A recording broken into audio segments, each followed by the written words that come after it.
Yeah, it's and you can have somebody that has a lot more crossover potential. Like, so somebody like Adele, that goes beyond like the generational gaps, because you have our parents that are still with their iPhones. They're like, they have iTunes accounts and they're buying Adele, but then so is somebody who's like in middle school right now. So it crosses over this wide variety of age groups. For sure. So somebody like Adele can pump out numbers like that. But somebody like Lil Uzi, is like, that's just everybody from the age of like 14 to maybe 20, like maybe 30. Yeah.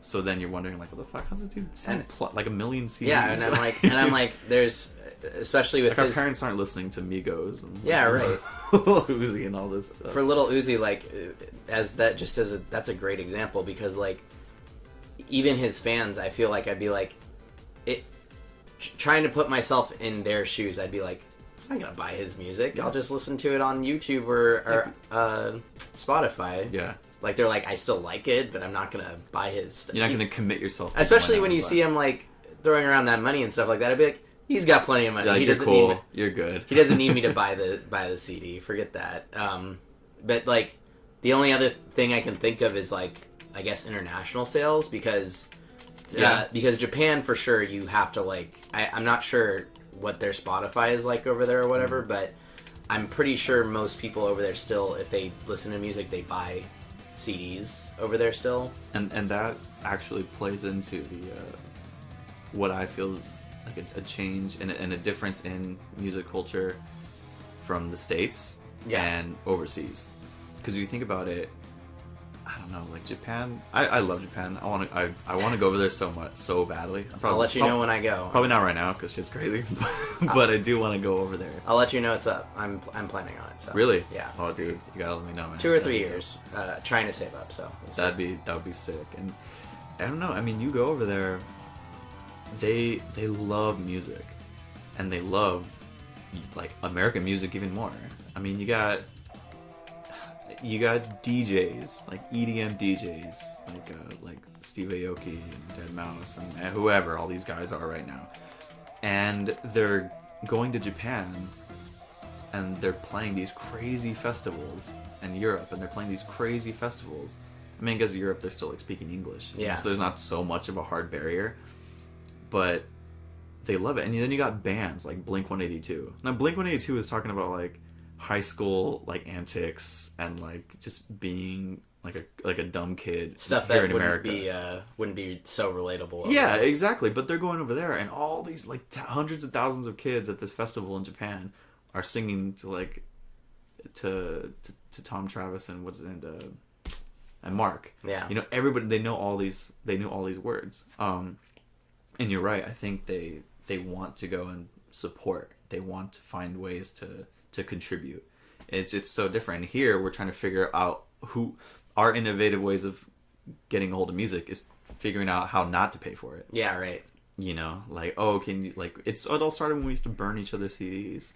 We used to burn each other's CDs. Oh no, can you put that on a flash drive for me? Can you convert these to MP3s? And now we have like the LimeWire thing. Or back in the day, like make someone a mixtape or whatever. Yeah, it's just crazy. But it and like you said, things that aren't even relatable. Jay-Z is like a mogul. He goes over there, he's like, oh shit, Jay-Z's here in Japan, but I don't know what the hell, like, yeah, they don't know what he's talking about with all this, like, jigga this, jigga that, like, it's just totally different. But they know it's, like, really, like, premium American music. Yeah. They know he's a superstar.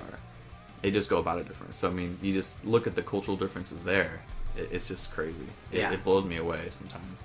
But, I mean, they love music. They love art, and I think they're happy to support it. Not saying, like, I'm not trying to, like, completely say everybody in America is against wanting to support music, but it definitely is different. I think it's just like you said, it's like the culturally different, like, over there, I think they probably understand that they don't have to pay for music if they don't want to, but they want to because it's like, you're supporting someone's work, right? Like, they can appreciate, not even Japan, like, I feel like in Europe too, obviously, because they go to way more shows and stuff like that. Like, I think they just, they have a thing about like, oh, this person put in so much work into this project or whatever, like it's worth paying for. Whereas over here we're like, I'll speak from an artist standpoint. It's like someone coming up to me, and I've heard this happen from so many artists where they're like, hey, can you draw this thing for me? Or like they ask you to draw this thing, and you're like, oh yeah, commissions are this much, and they're like, oh no, I wanted it for free. And you're like, no, I'm an artist, I'm a professional artist, I don't do it for free. And they're like, yeah, but you'll get exposure or something. Oh my god! Right? Like they'll be like, you'll get exposure, and it's like, oh my god, that hits a nerve. It's some kid with like 50 followers on Twitter or something like that, and you're like, no. Maybe if you were like someone who had like 10,000. Yeah, it's different. Like it's different, like getting an endorsement by you and getting an endorsement like by Nike. Yeah, right. It's like, it's no offense to them, and you try and explain that. You're like, look, I'm not trying to be a dick or anything like that, but like, no. I do think that's also from, again, speaking from, like you said, from personal experience. Yeah. I am kind of seeing, I think that's also I don't want to say a generational thing, but so for example, back in, again, the MySpace days, when I was trying to help put together shows, I remember I thought it was like, what is this like, when I would ask a band to play with us. And I remember the first time a band told me that they needed like so much cut from the door, I thought it was like what? Like, what are you doing, man? Like, I'm trying to get you down here. I mean, granted, they were like from Sacramento. Yeah. And it's a 2-hour drive. But I was thinking that was like ridiculous. I thought they were like dicks, you know? But I mean, I was also like 17. Yeah. You know? You don't really care about money or anything like that. Yeah, and it's just like, you know, I'm just trying to do a show, you know? And granted, again, I was the one who was setting up this show, and I lived like 2 miles away. But now it's funny, fast forward, now that I'm doing this music composition thing, and my name is getting a little bit out there on YouTube, like through this channel and through Hypergauge and Hyun's Dojo and everything. Now I'm starting to get a little more commission jobs. And I had somebody hit me up. The first time I really started charging for somebody who wanted me to make music for them, somebody hit me up and they said, hey, like, can you do this and that? I want to ask you about doing a song like this, and it'll be like this. And they were running this all down. I was like, oh, this sounds awesome. You know, here, let's, if you want it by this day, let me throw these numbers your way and see if this works for you. And I gave him a price. And the same thing, it was like, oh, I can't do that. Yeah. Like, I'm not going to do this. I'm like, and it was weird. It was so different for me because I'm finally getting momentum, and I'm like, oh man, somebody wants me to make music for them. That's so sick. And the core of me was like, oh fuck, I should just do it anyway, you know? But I'm like, no. And people were saying, dude, you can't do that. Like, yeah, I know it's such a different like world for you to say no, because I don't know, I'm too much of a nice guy. But it was crazy because, dude, I can't. I'm sorry. Like, no, I can't do it. But that guy was also really young. Yeah. You know, and he was like this guy who was starting to make videos on YouTube and stuff. And I think money and just like surviving financially, you have such a different perspective on it just as you get older. Yeah. You know, like when we were in middle school to high school, like we didn't even know what the hell money, essentially we didn't even know what the fuck money was. You know, like we didn't know what it meant. You know, we're living at home, or like we're living here, and you just don't think about all the stuff that happens in the back end. But then as you get older and you have to like go to work every day, it just, you see it differently. So that's why I'm trying to like be understanding with people that might say those kinds of things, but they might just be in a different point in their lives than we are, you know. But I'm totally with you, man. It's understandable. Like, and I agree. Like, because it's like if someone asked me that in high school, like if anybody asked me in high school, like, oh hey, can you draw this for me? You know what I mean? Mm-hmm. I'd be like, totally, yep. Just totally. Like I'd be like, yeah, because I'd be like, oh wow, I'm flattered that people want me to draw stuff. That's how we were with shows. Yeah, people would ask us to play in Merced, and you're just like, yeah. I'm like, dude, we're gone. Never even thought about asking anybody for money. Yeah, never. But it's like, but now I'm like, I work, like I told you, I work 3 a.m. to like 11:30, and I'm always super tired, and it's like I don't want to be doing that the rest of my life. Mm-hmm. I want to be making art as like my main thing, so it's like if I want to do that, I have to be making sure I'm getting money from everybody who asks me about it, or at least like you said, like if I can get an actual good connection or like a network that like has a lot of followers or whatever, that's why I'm always trying to put out my name with like bands and stuff like that. It's like I'll do art for them for free, but that's because, and it's not even really for free. I have contracts specifically made up for that where it's like, okay, I'm gonna make this for you, but you need to make sure that you put out like 2 or 3 posts. Yeah, exactly. There is a tangible return. Yeah, there's an exchange. They're not giving me money, but it'll give me, you know, like actual exposure. It's not just them being like, oh yeah, you'll get exposure. It's like, no, I'll get actual exposure. The exposure thing. Oh man, that was so real to hear. It's not like and it's like you said, it's not. You're not. When you say no, and that's the biggest thing that I think people need to understand for any artist that they try and like ask to do something for. It's like, we're really not trying to be dicks about it or anything like that, but they have to. You guys have to understand that it's our job, and jobs mean we need to make some kind of profit out of it. Well, even if you think about. I mean, we were talking about this a little bit before we started recording about like the health benefits thing. Yeah. If you think about a freelance anything, not an artist, freelance, whatever, anybody who's working like as a sole proprietor, there's not really a health benefit package there. So if you think about it, that's just somebody who literally, as they get any kind of job, has to charge this because they have to do this because there's not solid hours, there's no salary. There's no health benefits, so you're paying into this. You know, like it's such a different world than the traditional like 9 to 5. You know, and that's if you like right now.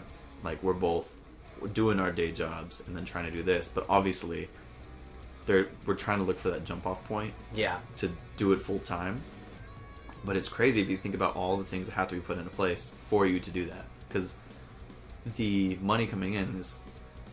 That's not enough. It has to be a very specific amount, and then not even that, it has to be a very specific amount with a certain level of stability, so that you don't say, hey, I'm going to put in my 2 weeks notice because I ended up making the same amount of money for 3 months, and then on month 4 you're like, oh my god, there's like no more there's nothing else coming in, and now I have no job, and now I have nothing to go back to. You know, it's a lot trickier, you know, it's different if I am doing music for everybody's YouTube channels and I'm like, oh, this is cool. But then say I work for, you know, Activision, and that's kind of like an in-house job, and then that is actually kind of like that, what I was doing already, the 9 to 5, but I'm doing it just between certain hours. Yeah. You know, this is just a lot going into play, so it makes it a lot trickier, and like you said, I didn't really have that kind of knowledge before I went in to try to charge people for stuff that I normally would have done for free. Mm-hmm. You know, it's funny because when I started working with Hypergauge, it was such a cool opportunity to do music for these like fights and for these shows. And when he said, "Oh, we're gonna pay you for each song," I was like, "Oh, this is sick." I was like, "Dude, I would have done this shit for free." Yeah, right. You know. But then like that was.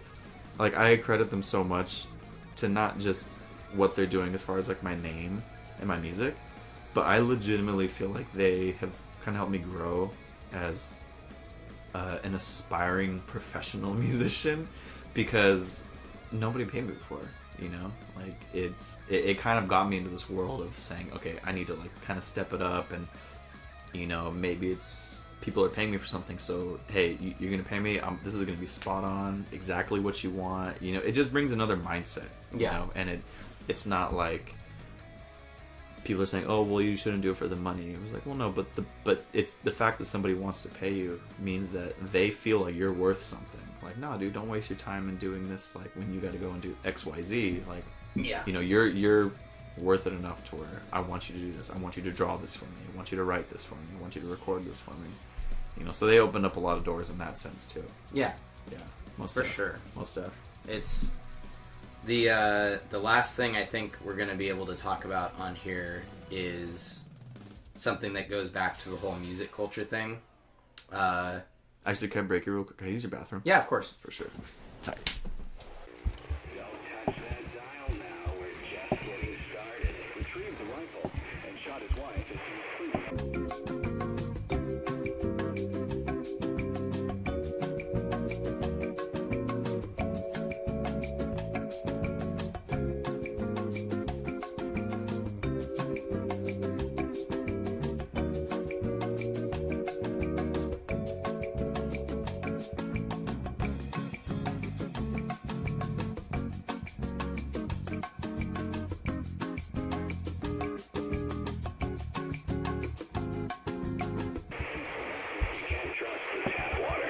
son came to investigate the commotion, the father shot him too. His 6-year-old daughter had the good sense to hide in the last thing I want to talk about, which it kind of goes back to the music culture thing, is that I don't know if you heard, but this year's Warped Tour is the last one. Oh, yes. End of an era, dude. End of an era. So I wanted to ask, I kind of like to end on a fun note, and I'm going to be actually talking with a couple people about this tomorrow on a different podcast for my other channel. Okay. It's Warped Tour, so who do you want to see on it? Because I know you might not, I don't know, are you going to go? You know, it's funny, somebody else asked me this the other day too. I think because it's the last one, I feel like I almost have a responsibility to go. Yeah, right? You know, like I have to go. It was such a... Warped Tour was huge for me. That was like the first big festival I went to. Yeah. I think it was... Which one did I go? I think I might have gone like in 05 or something. That was like my first big one. I was like, dude, this is crazy. You know? I think I saw the only thing I saw before I went to a Warped Tour, I went to one local show that was like a battle of the bands at Slim's or something like that. Was that the next big thing? I think so. That we Did you play that? We played that. The next big thing. I'm not sure if I knew you guys back then. I went for Ray's Threshold, so Chris Ellert's old band. Oh, okay, cool. Back then, because I knew him from high school, and he was like, "Oh yeah, we're having the show." I was just getting into metal and stuff at the minute. And I was like, "Okay, cool, I'll come out." That was the first thing I went to. Then I went to an Iron Maiden show, and then I went to Warped Tour. So where was Iron Maiden show? It was at Mountain View at the Sleep Train. Really? Yeah, it was right after. It wasn't so. The year before that, they had the Flight 666 tour where they played like all their good stuff. Tight. That's sick. But I went to the one after that, and they still played a lot of their good stuff. They just played like I think 4 or 5 songs off their new album that they were bringing out. Okay. There, so. Okay. But yeah, no, Warped Tour was my first like big festival. Yeah, so. dude, Warped Tour I love Warped Tour. So the question is, who do you want to see? You can give me like 3 or 5, and then I was just gonna ask like your opinions on it ending and like why it's ending and all that stuff, because I can talk about that for hella days. So. Man, so I think for me personally, I think with Warped Tour, the last hurrah, if it could somehow maybe cross... I mean, because the thing is, people... I know a lot of the main argument right now that people are having about Warped Tour is they're like, oh, it's just a big metal fest, and it's changing, and it's just a bunch of hardcore bands, and like, here and there. But the thing is, like, I mean, what's his name, Kevin Lyman? Mm-hmm. He's not dumb.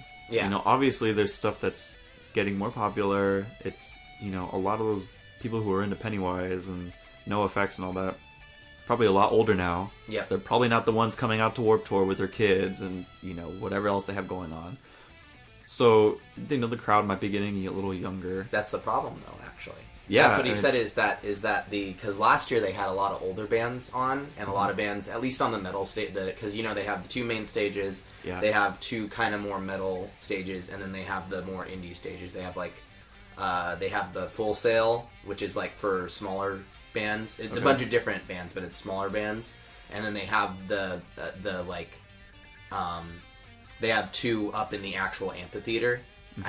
I don't remember what they're called, but one of them will have they'll have 2 different smaller acts. So one side is more punk stuff, and then one side is more metal stuff. Because when I was up there, it was this side had alternative ska and punk. So they had the White Noise and Stacked Like Pancakes and a couple other people. Oh wow! And then the other side had people like Municipal Waste and older thrash metal and stuff like that.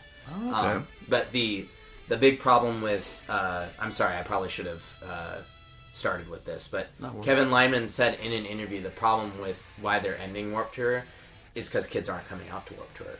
It's that's why last year they had people like NoFX and CKY was out there, and a bunch of those older bands. The only bands that I think a lot of the kids came out to see were Neck Deep, who's really popping up right now. Pop punk is making a big comeback currently. So, but it definitely, even me being there, I was because I'm 26. I'm not not the crowd that Warped Tour should be appealing to, in my opinion.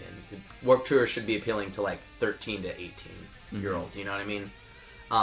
But it seemed like a lot more people there were my age and up. I wasn't seeing a lot of teenagers anymore, and It's interesting. And that's what he was saying is the problem. He's like, the problem is the older people come out sometimes now, but a lot of them have, you know, families and jobs, and they can't always make it out to shows anymore. So, but the thing that they were always writing on was that there was always a new crop of kids that were coming into the shows, and he's like, and every year recently, I think he said like since 2012, 2013, the kids that they relied on, the new crop of kids to come in that they relied on, has been getting smaller and smaller. I could see that. So and like I said, I want to hear your opinion more on it first before I give mine. But but yeah, that was the big problem. So it's like, because they could get, you know, bigger groups out there. They could try and get like a Post Malone or something like that. But it's like, why would those people come out or do because the before last year, or the year before last, they had God, what is it? They had Waka Flocka, and the year before him. Really? Yeah. I missed that one. That's they funny. had people. They had there was literally people that, because he was right at the end of the day. There was people that literally came right at the end of the day just for Waka Flocka and then like left. And then the year before that, they had Machine Gun Kelly. Wow. But so it's like, that's what I'm saying is like they could get somebody big like Post Malone or something like that, but he's already doing bigger concerts like Coachella, so why would he do a Warped Tour? You know, you also have to.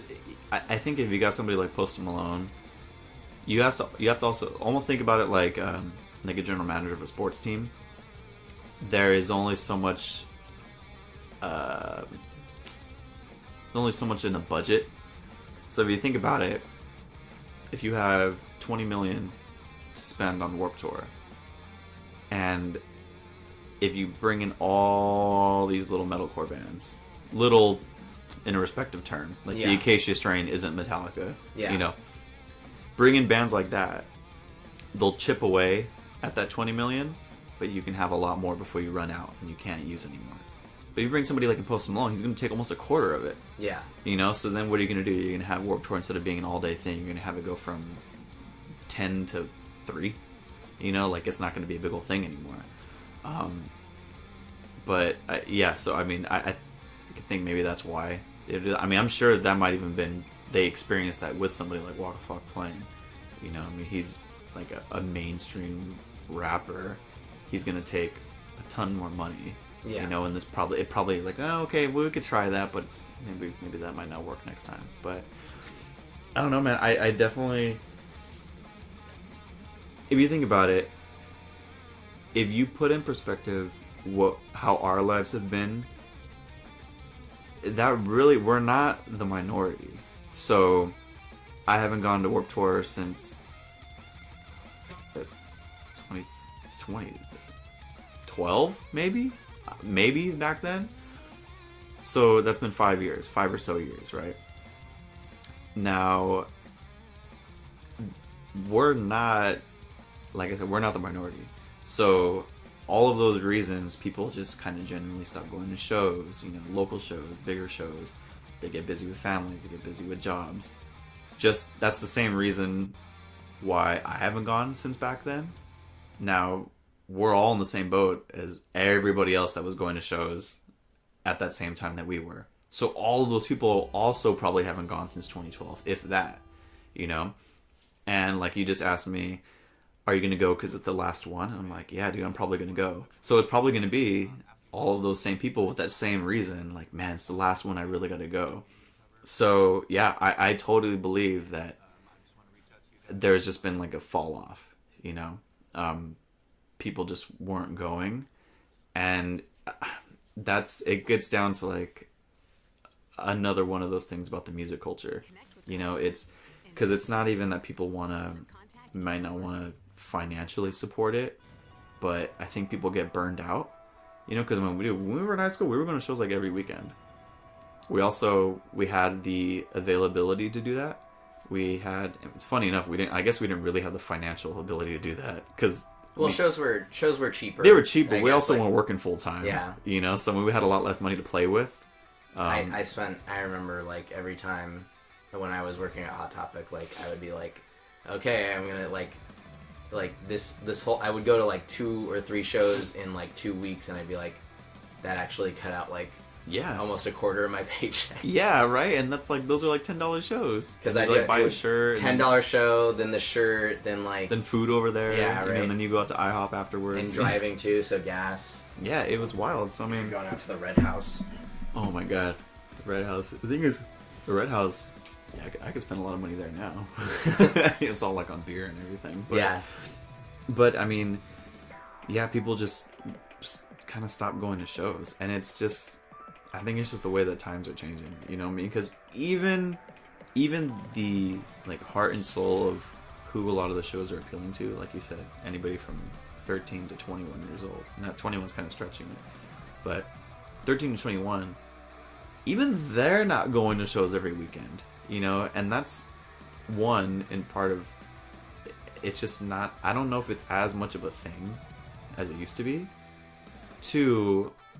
More and more local venues aren't hosting not even just shows, but even specifically not really like metal shows. So like I said like earlier, there's fewer outlets now for you to showcase things that could be. So it's just all of that just contributes, and I think it's just changing it so much. And I think that's been happening for so many years that now you're seeing it affect like the ultimate local show, which is Warped Tour. You know, it's not like when some of these big acts like Michael Bublé or somebody like tours around the world, or Bruno Mars. Like the Warped Tour is still a show. You know, you're not going to really even call it a concert. Like it's a show. People go because it's a bunch of local acts. You know, it's very DIY in a sense.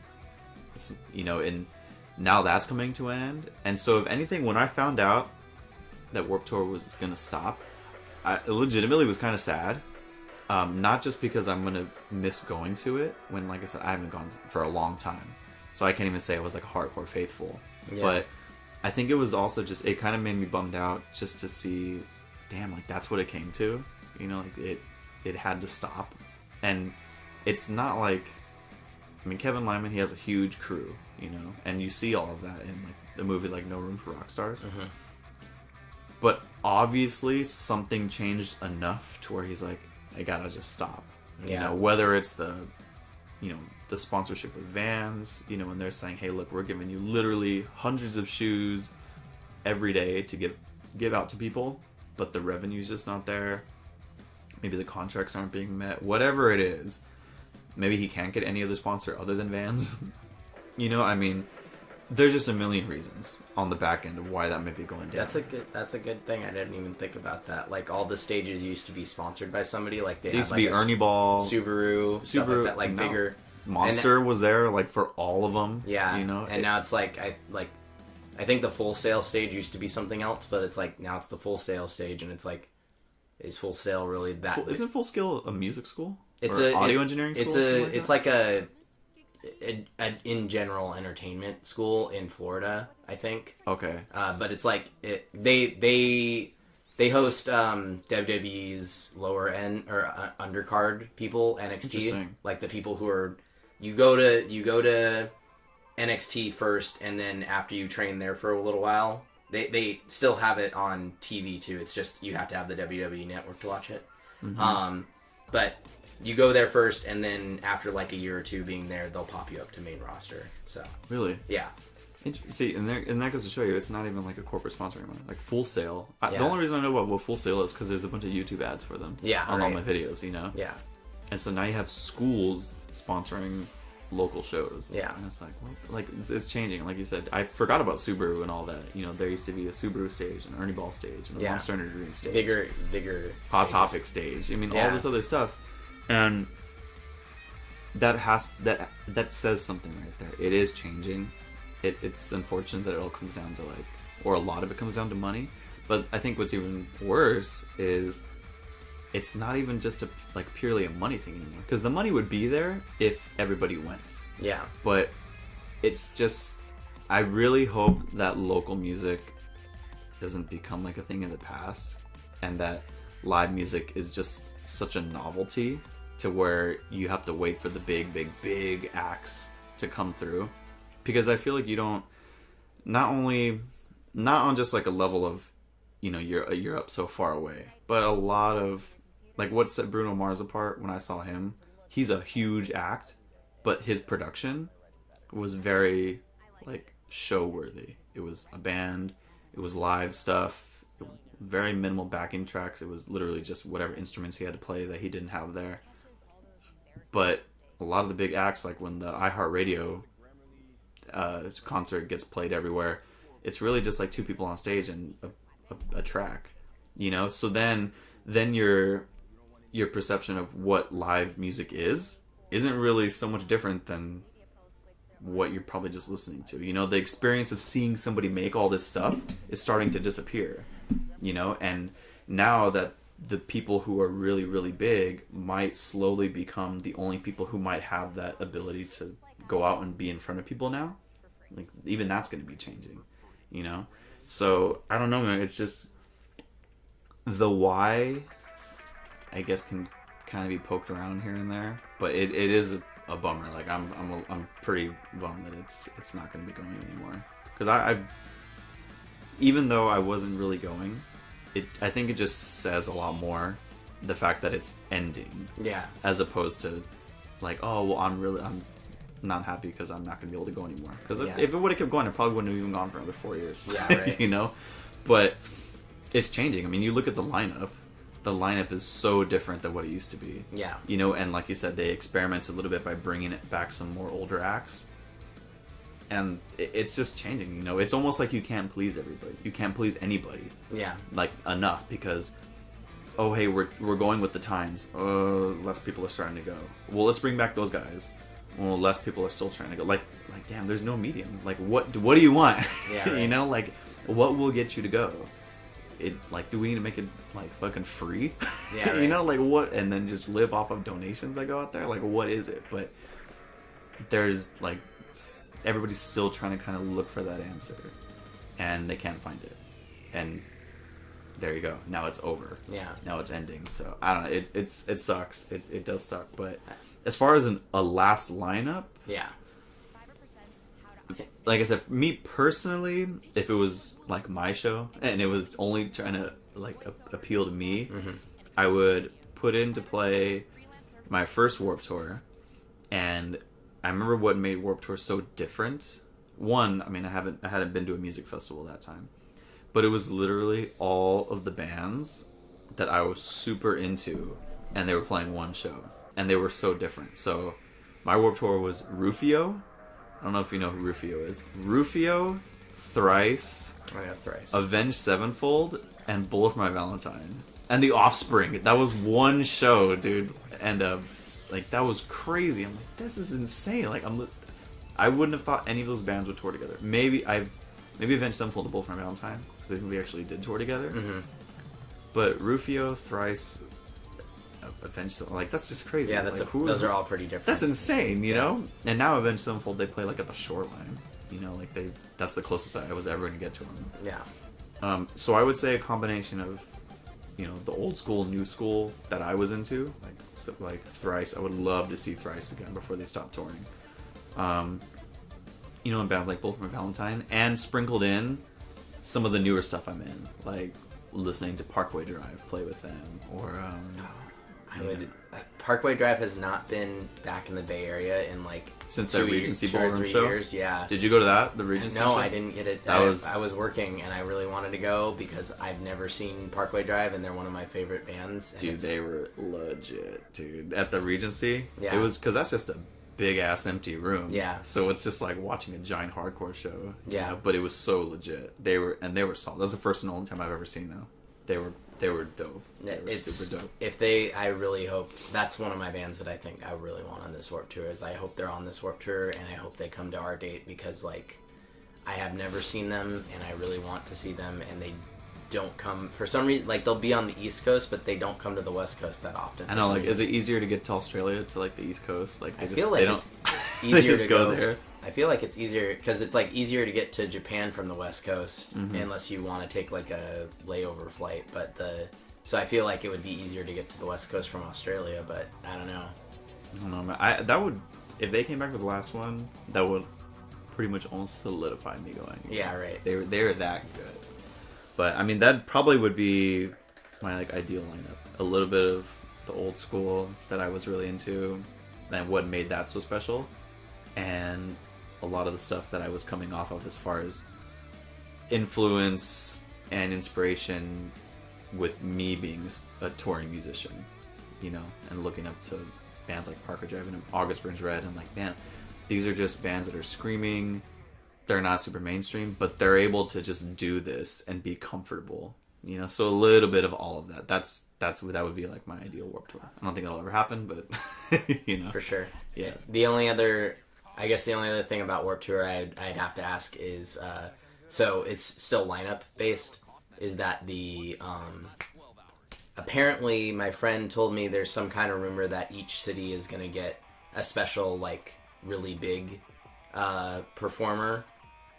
So is there anybody from like the Bay Area that you'd like to see be like the main stage? Like apparently they're supposed to be like the headliner, so they're supposed to be like the last people at the end of the night, and it's supposed to be someone who's specific to somewhat that. local. Yeah, somewhat local, but they're also really big or something like that. So. Oh wow. Shit. Well, I guess if they weren't all destroyed right now, where's the Ghost Inside from? They're from LA. So they are from. Okay, I knew they were West Coast based. I don't know. Maybe they wouldn't really count as the NorCal. If they played Warped Tour, oh my god, I would be so happy. But they're all just melted I was gonna say the accident. The last time because I keep up with them on Instagram too, and they're like, we're still trying. Like, we don't know when we're gonna be back, but we're glad you guys still keep supporting it. Like, because they got at the the Golden Gods or whatever awards, like the medal. They got like best fan base or something like that. And that was like a voted on award. So I could totally see that. Yeah. But like, yeah, they're still like, no, we're still on rehab, but we're gonna try every day to get better enough where we can play again one day. Did you go to the Santa Cruz show right before they got into that accident? No, I the last time I caught them was Warped Tour 2012 or 2013. Did they play the Catalyst like 3 weeks before they got into an accident? That was a crazy show. That was amazing. And you know what's crazy is that they've just been in it for so long. They mentioned, like, they shouted out people like Joel and like Pinup. Yeah. Because they just knew them. They pointed out bands like Moria, you know, bands that were like in Salinas and playing around for so long. I was like, damn, dude, like, these guys are veterans, you know? And then what sucks is that, they got into a crash. Yeah. Crazy. But, damn, okay, I'm trying to think. Somebody somewhat local. So here, I'll give you an example, but you can't use this one. Okay. You agreed? So, like, someone local would be, like, me and my friend were thinking, because we want to do, tomorrow we want to do one that's, like, who we want, and then one that we think is actually going to happen. Okay. And the one that we think is actually going to happen for Mountain View is going to be Green Day. We think Green Day is going to headline. Oh, that's crazy ass big. Okay. We think they might, anyways, just because, I mean, they're local. Yeah. They used to play at the Gilman and stuff like that. So and they used to play on Warped Tour too. So it's like, why would we think? Plus, they have enough money where we're figuring like they would do it as like they're like, we used to play this. This is going to be the last one. Why would, like, it's a send off type of deal. That is a very good choice. Okay. But if you had one that you know from around here that might have gotten like big and gone somewhere that you would like to play. Damn, I'm trying to think. Like, you know what I don't think this would be like the headliner, but I could see somebody like this. This is way, like, stretching way off the spectrum. But if you think about like some of the first Warped Tours, there was a lot of hip hop artists on there. Mm-hmm. Like Eminem was on Warped Tour. Really? Yeah, Eminem was on Warped Tour. Who else? There was somebody else, another hip-hop name that was on Warped Tour. But I could see, like, on one of the side stage, I don't even know side stage because he's so big, but maybe not as a headliner because it's not the same kind of music, but I could see somebody like G-Eazy doing it. Okay. Because he's from Berkeley in Oakland. Mm-hmm. and I could just, I don't know, he kind of fits that. He's super Bay. He likes to just do everything local. He loves to go to A's games and do all that crap. Like, I could see him maybe being a part of the local date for Warped Tour. Yeah. Definitely not as a headliner, because he's not at all what the Warped Tour sounds like. I don't know. You never know, man. Yeah, maybe, but damn, that's a good one, man. That's tough. The only other people I could think about that think of somebody local. could even try and like get up there in that area of like being big and also local. I mean, so these people I don't see doing it for free, so I don't see them actually doing it. But I mean, it could be possible. I guess is Metallica might be a thing. I was thinking of Metallica. Yeah. I definitely was. I was thinking about that. I was almost going to say Metallica. They came up from LA, and then they were like San Francisco, San Jose's our home now. Like that's where they made their whole they made thrash metal big because of Bay Area or whatever. And then the only other one I can think of off the top of my head is like Sublime with Rome or something like that. Yeah, I could see that, Sublime with Rome. I was thinking, I don't know if this is, they wouldn't come close to as far as like a headlining act, but I could see like maybe a spot local bigger name would be somebody like Hoods. Oh yeah, because yeah, they're like Sacramento. Are they? They're from Sacramento, somewhere right around there. Yeah, and I'm pretty sure, because usually California gets like 3 or 4 dates. We usually get a really northern, a central, and like Roseville, then Mountain View, and then LA and Anaheim usually get one as well. But I don't think we're getting a Roseville or a Sacramento one this year. So the northern people are probably going to come down to us. There's probably a lot more of those big names that I could see like in LA. I've thought about. I'm thinking about. I'm thinking about going to LA and then coming back up for the Mountain View one. Oh, that'd be cool. Doubling down. That would be really cool. So like something like LA, I could see somebody like No Doubt. Oh yeah. Headlining LA. Oh yeah. Something like that. Or somebody like Paramore. You know, that would be crazy. I mean, if I could see Paramore on Warped Tour, I'd be so happy, because I think one year that I wanted to go, I missed them, and also their tickets now, if you want a good seat, are like $200. So and they're not even like the same kind of Paramore. I mean, they're like 80s pop almost right now. But I feel like if they played Warped Tour, they would bring back. They would come back. They would come back to Misery Business and River the Butterfly album. They'd probably play all their like older stuff. Oh yeah, everything that they got off. Where are they off? Fueled by Ramen. Yeah. Yeah, right. They would play all that old stuff. Yeah. That'd be cool. Damn, if Green Day played Warped Tour, you're gonna be like all over that. I would be all over that, dude. That would be insane. That would be a good end of the day, like right at like 6 or 7. Just Green Day is the last band. What a send off too. Yeah, right. What a send off. That'd be cool. The other thing we're thinking is, just as like a preview for everybody at home or whatever, on my second page, you guys will get to see it later. But the other thing we're thinking is that it's not going to be like the end of Warped Tour, it's going to be the end of Warped Tour as an international tour. But we're thinking that this whole thing is going to be, they're going to pick out the places that get the most people to come out, and they're just going to go to like 3 or 4 of those places next year or something like that. Oh, it's like a spot tour. Yeah, or they might do something where it's like they find the one that gets the most amount of people and be like a what's it called? A festival or something like that, and be like, we're just going to be here for 2 days or something like that. I could see that. So it won't be Warped Tour anymore. It'll be like Warp Fest or something like that. So I wonder, that leads to the question of, do you think anything would even replace Warped Tour? Or is the touring festival thing going to kind of be done? It'll just be spot stuff, like the way Day to Remember does the Self-Help Fest. And well, it's like, what's it? That's what happened to that one big metal fest. What's it called? Do you remember what I'm talking about? Or the big metal tour? Taste of Chaos? No, it was a different one. Mayhem. That's what happened to Mayhem. Mayhem just died out, but there's still metal. Mayhem was tight. I liked Mayhem. A lot of people did, but it's like, I don't know why they stopped it. But I think it's the same thing, dude. I really think it's because the funny thing is, like with Mayhem, even though Warped Tour almost started looking like Mayhem, Mayhem specifically, like, it was only metal. This. Yeah, it was only this style of music. It was a couple different kinds of metal, but it was all like there was no singing. Like, I mean, unless it was like metal singing. If you were looking at it from the outside in, people would just be like, "Oh yeah, that's all metal." When you and me would be like, we could differentiate between the little like different genres, but anybody who doesn't know it from the outside looking in would just be like, "Oh yeah, that's all just metal." Yeah, exactly. It's not like Warped Tour. They'd look at it and they'd be like, "Oh, there's like a band with like trumpets and stuff in it. What's that?" And then they'd be like, "Oh," and then there's these guys who are like, they look more punky, and then there's people who are more a little bit more of a wider spectrum. Yeah. But Mayhem, even like rappers and stuff, there's still rappers and stuff on regular Warped Tour. But there are no rappers on Mayhem. Yeah, there would be none of that. So that I think that actually might be why it was too niche. Out. Exactly, it was just not. It didn't have that kind of mass appeal. It's cut itself off already. Yeah. So much. Which, just going back, I feel like that's what's happening. Yeah.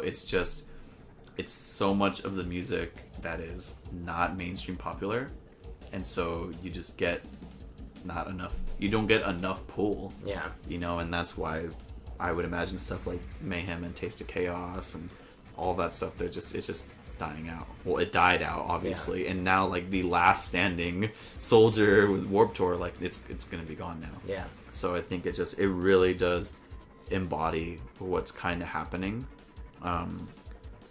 Yeah, man, it's crazy. End of an era for sure. I don't know, man. It's like, because the only other thing I can think of is, it's like you said with trending stuff, is what's trending right now, and I see it because I went to, for example, a few weeks ago, I went to it was pretty much a punk show. It was Sharp Tooth, which is like a hardcore band from Baltimore, the White Noise from LA, and they're rock punk, but they're pretty new. Straight from the Path, and then Anti-Flag was headlining. Wow. That's okay. It was a really weird mix of people. It was like a lot of old punkers, and then like a few. I was surprised because there was like I was the only like hardcore kid, quote unquote, there. Funny. Everybody else had like mohawks and like their docks on and their patches. Yeah, and I mean I have patch stuff too, but I'm like, when I came in there, I was in there with like my windbreaker and just like my jeans and stuff like that, and my Ghost Inside shirt. Funny. And I was looking around, I was like, I wore the wrong thing to this show. I take a wrong turn. Yeah, right. But a lot more people were there for Anti-Flag. That was the main draw. Mm-hmm. And don't get me wrong, and I wasn't even really there for Anti-Flag. I was there for the White Noise and Straight from the Path. Because Straight from the Path, it's only their second time over here on the West Coast, even. Really? Which is weird because they've been a band for so long. Or in California, I should say, not like San Francisco. Okay. They came here with Architects last year, and then they were like, that was their first year in San Francisco, and I guess they came back this year. But wow. But that's all to say that like, so it was a lot of older people. There was a few kids who were like, I think they were there with their parents. Like, their parents were punkers, and so the kids were punkers. Mm-hmm. You know what I mean? And then there was only like a few people that I think were actually my age, but they were still mostly there. It seemed like a lot of people were either there for the White Noise, who are a weird punk rock band. I really like them. I'll have to show you them. Or they were there for Anti-Flag, which is weird because there's that whole... Straight from the Path was definitely the second biggest band in my opinion, but there wasn't that many people there for them, in my opinion. And then when I left and got on BART, and here's the big thing, is there was also an EDM Marshmello was playing that night. Wow. So not at a different venue in the city. I think he was playing at like the Warfield or something like that. So there was all these rave kids on BART, and I was walking back from Slim's, and I was like, what are all these like young teenagers and stuff doing over? Like, why weren't they at the show I was at? And I was like, oh, they were at this rave show, this really big rave show. So it's like, I think kids are going more towards the rave scene right now and like the hip hop scene, and it's really weird and kind of upsetting to me. But at the same time, I I think that just leaves it open at some point in the near future, hopefully, to like a counterculture where kids go back to like the younger kids, like 13-year-olds or whatever. Yeah. They'll be like, oh, all these kids are into hip hop and rave music. Maybe I should check out, some weird, different, edgy stuff or whatever. I think so. I think it'll. Because that's always how it goes. Exactly. Like with the trends, people say like after so many years, like things cycle back, right? And they repeat. Like, a little while ago, people were saying, "Oh, the metalcore thing's coming back," and then it started to come back. And now people are saying, "Oh, the pop punk thing's starting to come back." Pop punk is definitely like it's starting to come back. Yeah. Even just styles like clothes and all that. Yeah. But I do think I would hope at one point if the show going thing is so much a thing of the past that when it does poke up again, people would be like, oh, this is cool, like this should be more of a thing, and it'll start to come back. Yeah, like actually, because it's going to be so gone. Like the thing is, like I think the reason it went away is because it was everywhere. There were local shows all the time, everywhere. People always went to them, and it was a burnout. You can go to one almost like every day back then. And now, so it's this weird way, like I feel like it's like almost planets aligning. It was everywhere, and people got burned out, and now it's at this point where I think why people are going to a lot more of these like EDM and hip hop shows is because that's not really a big thing. Like local shows aren't really big well, I guess raves, but those are like dances, but like people that are going there for an artist or like hip hop artists. Outside of like regular little open mic night things, hip hop artists don't tour all the time. Yeah. Right? So it is more of I'm gonna go and like use my live show experience like this year. I'm gonna go see Jay-Z. I'm gonna go see Malcolm or whoever, Mm-hmm. Post Malone, whatever.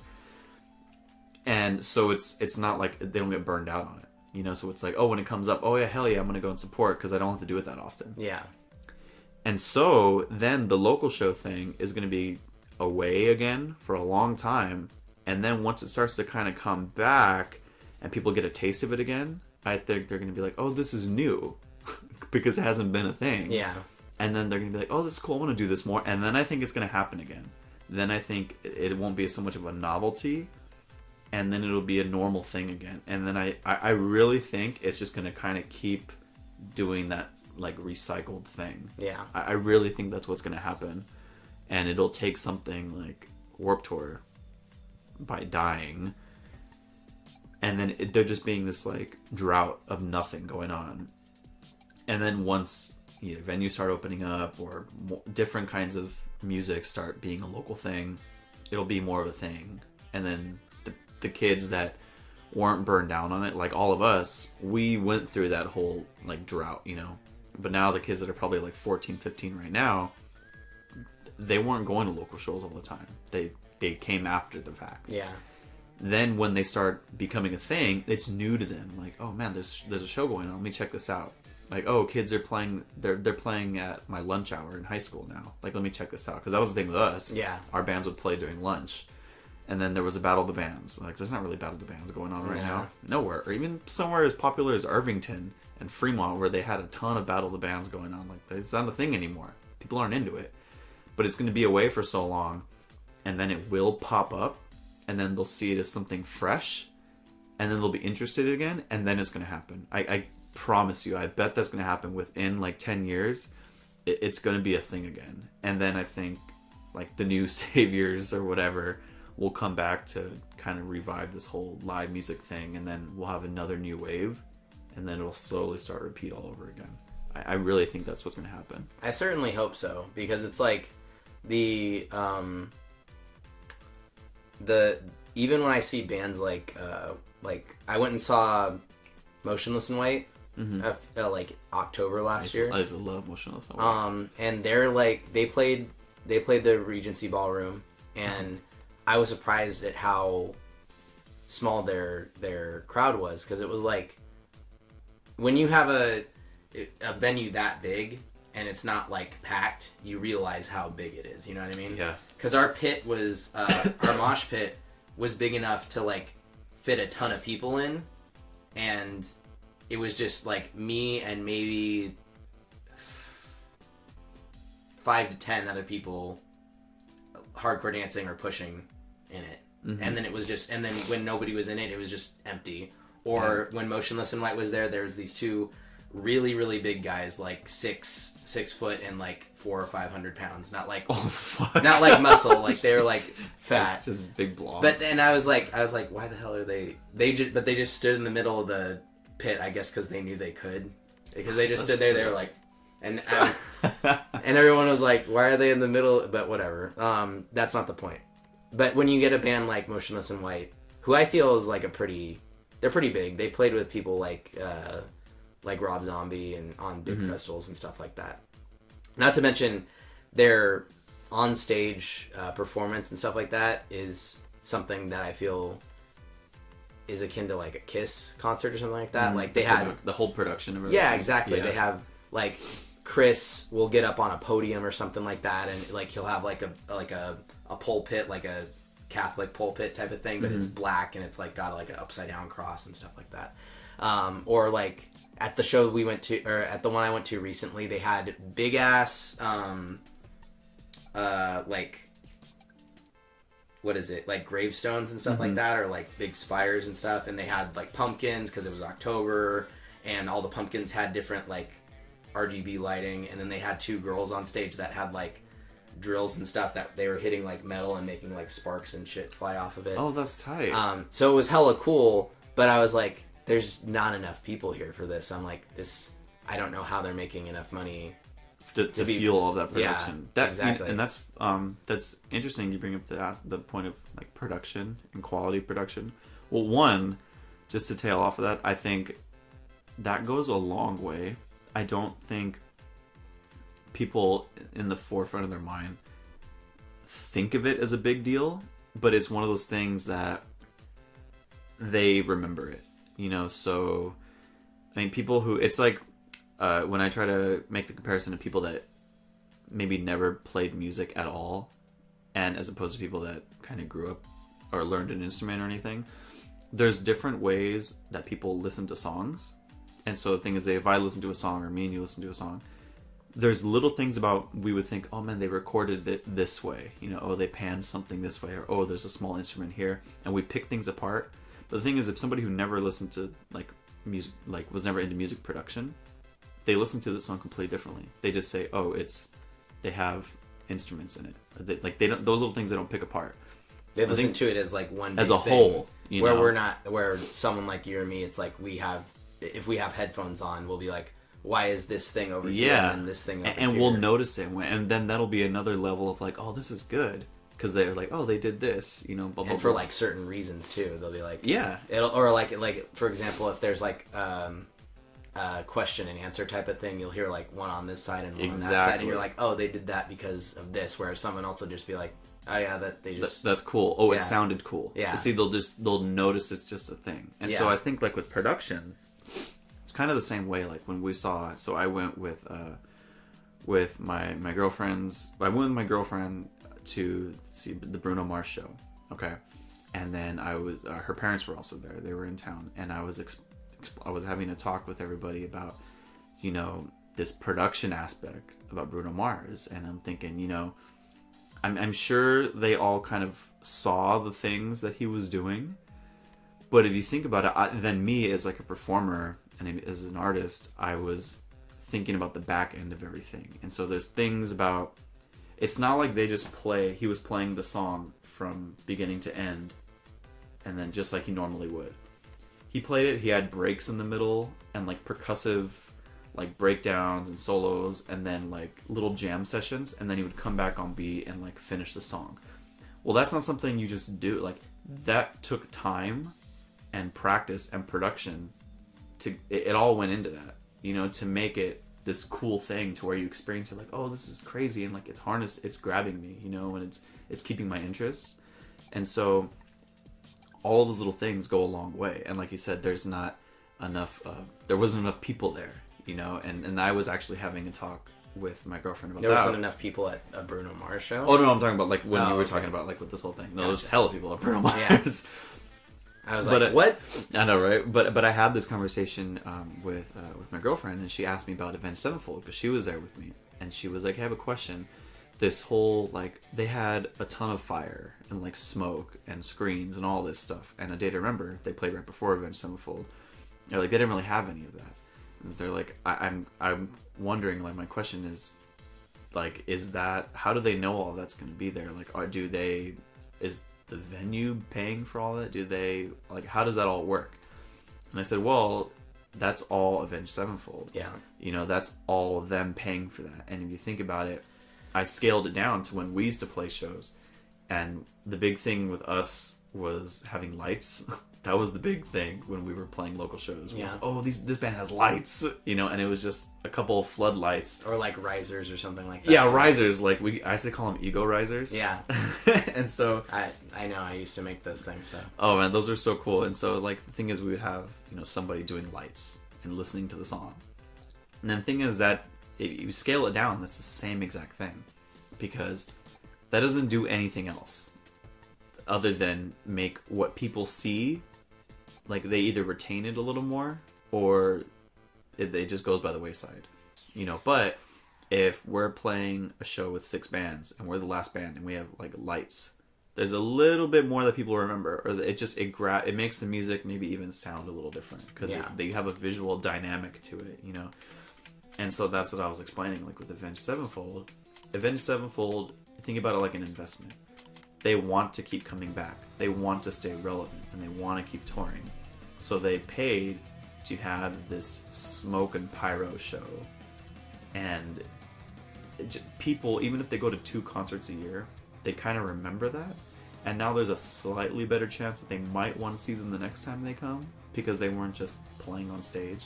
And maybe they remember Avenged Sevenfold now as, like, this big production. It's like going to the circus. You know, it's a big ass thing. You're like, oh shit, this is a show.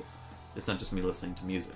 Because if I'm gonna sit 300 feet away, I at least want to see something else other than little dots walking around on the stage and singing. Yeah, right. You know, and so even on a small scale, like how you said, if there's not that many people at a local show, but there's a production, I still think that goes a long way. Like, that's very valuable. And I would always kind of preach that when we were playing shows, and if nobody was really there, we kind of had a, I mean, I'm sure as anybody would, who isn't, like, playing into a full crowd, we wouldn't always, like, rock out the hardest, or, like, you know, do our cool, like, thing, or whatever we do on stage, and like, show enthusiasm, because it's kind of hard when there's, like, 4 people in the room, if the show is a bust. Yeah. But I would always try to tell the guys, and I would say, you know, we gotta really, I don't care if there's, like, 3 people in the room, we gotta just jam, you know, we gotta just feel it and look like we're having a good time. I know it's hard, but we have to do that, because if it's 3 people that are watching us, like, there's 3 people, that's 3 new sets of ears. Like, they have to be able to enjoy what we're doing it too, because if we don't look like we're enjoying it, it doesn't go anywhere. Yeah. You know, like, that production just goes a long way. I just think that whether you're a big national act or just, like, a local act, like, that taking the time, people see that. Whether they kind of get what they're seeing or not, they remember what's in front of them, you know, and that's invaluable. I think that goes a long way for sure. Yeah. For sure. Okay. Well, I think that's going to be it for tonight. The last thing I always have people do is, again, end with, like, just a self-promotion kind of thing. So if you have anything else you want to promote, go ahead. I mean, I'm going to leave everything in the links, and I'll try and post it on the actual video, but YouTube's stupid and I can't do anything till I'm verified. Yeah, I'm sure, I don't know if you know about that, but, like... Yeah, they actually just took away partner verification status. Yeah. And I was like, you little bastards. I can't even, like, post in the video, I can't even post off-site links or whatever, so... Can you still do end cards and all that? You can, but again, it has to be, like, it can't be it has to be on YouTube. So I can link to your YouTube stuff, but I can't link to, like, your Instagram or anything like that. That's what you can't. I can't do off-site links now. Not in the video. I can do it in my description, but I can't do it on the video. Oh, okay. Yeah, no, they changed a bunch of stuff in there. It's until I have, like, what is it? I have to have, like, 1,000 subs and 40,000 hours of watch time or something like that. Yeah, for the year. So yeah, it's some crazy thing like that. But yeah, so I'll get there eventually. But right now, just everything will be in the description. So it's all good, man. Let's see. Just a recap of who you are, what you do, where to find you, all that kind of stuff. Yeah. So let's see how we do this. So my name is Ray. I am the music composer for the 1 Minute Melee series on YouTube. You can catch that. The actual episodes of 1 Minute Melee on our sponsor channel, which is Hyun's Dojo. It's HYUN''S Dojo.